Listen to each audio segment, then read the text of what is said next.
idea de si la bolsa va a subir, va a bajar, va a ir de lado o en círculos. Filfa, ¿sabes lo que es? No. Una enganiza, algo falso. Algo falso, una farsa, una filfa, un artificio. Pura fantasía.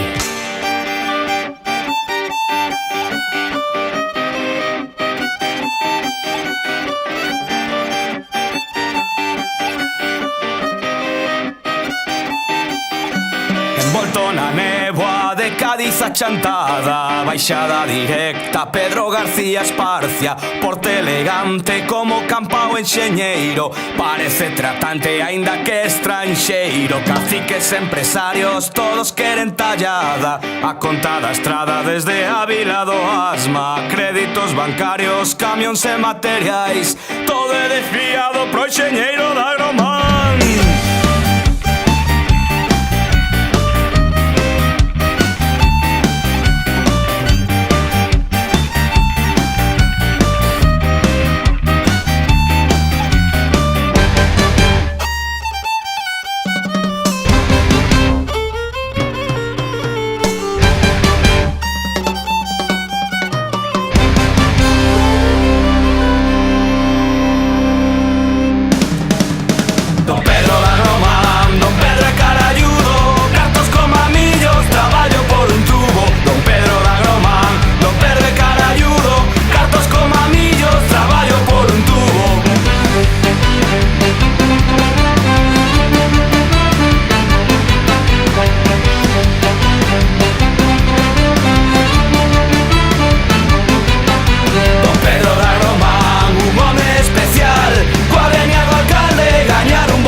Vai marcando, en marco a marco, cartos vai xuntando, en todos os bares come a destallo, non paga un peso, toca carallo. Foi nas eleccións os caciques festexaban, a recomendación eran votos que gañaban, na festa da Guada foi onde trincaron,